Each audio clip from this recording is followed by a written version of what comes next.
At Gen Con, we visited the game hall and met Dan Wilcox, a huge fan of Merfolk, playing in the Gen Con preliminary tournaments as well as the regional championship qualifier.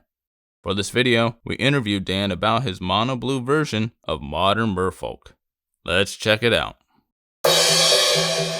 Basically, it's a tournament where all the best players in the world from different countries and everything come in the same room and play the game that we all love. I am Jace Belair. And I am Stoneforge Mystic. It's just a really amazing game. It's just mind-boggling to even think about. I guess the rest is history.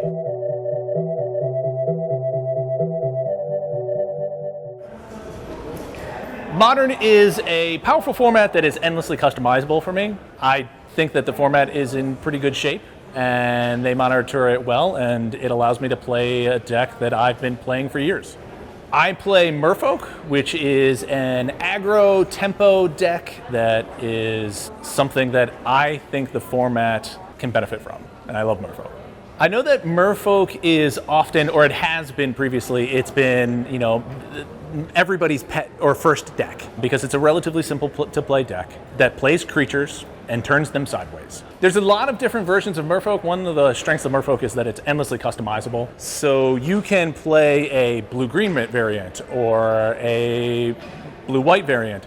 Most of our decks are all mono-blue, however. So most of the time it's going to be about 10 islands, a mix of usually 3 or 4 Mutavaults, a couple Horizon lands or Waterlogged Groves. Otawara has been a really, really spectacular addition to the deck. And usually people will run some combination of Minamo or Oboro to hedge against choke or boil. So the linchpin creatures of what makes Merfolk Merfolk is the Lords. Lord of Atlantis, Master of the Pearl Trident. These are the engine cards of the format that keep the deck aggressive and keep you on the beatdown. Lord of Atlantis is the iconic card of the deck. It's the reason why Island Walk is a really spectacular ability, and it's the reason why the deck is viable, or has been the reason why the deck has been viable for all these years.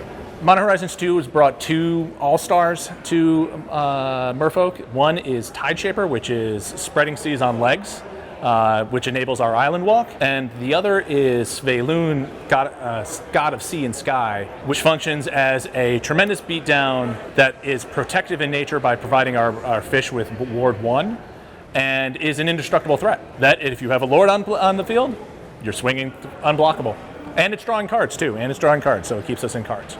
So Aether Vial is our go-to turn 1 play. It has been for years. Prismatic Ending has made that less viable lately. So aside from Aether Vial, we run generally 3 or 4 Force of Negations, and you will commonly see decks run Spreading Seas in the main.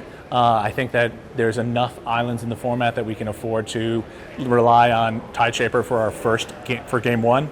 But I keep Spreading Seas in the sideboard. Merfolk is a little bit slower of a deck, so we need to throw speed bumps at our opponent. We can get there, but we just got to slow some some opponents down a bit.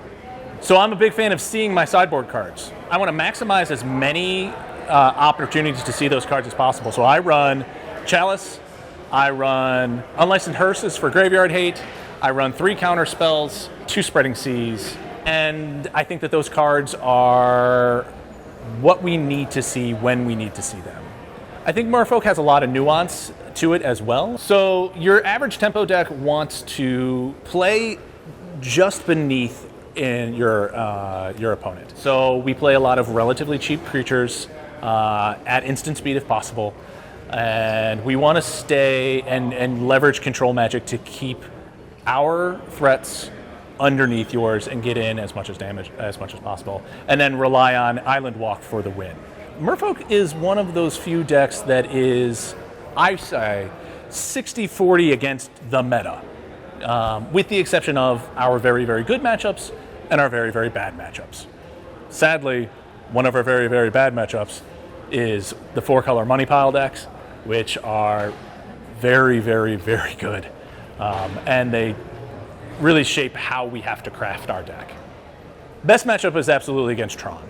Merfolk, sometimes Tron does Tron, but Merfolk has a really, really great way to disrupt that plan in the main board an aggressive line of creatures that can pressure the opponent and counter magic in the main to back it all up. So Tron, our Tron matchup is pretty strong. I think that Merfolk has a lot to offer.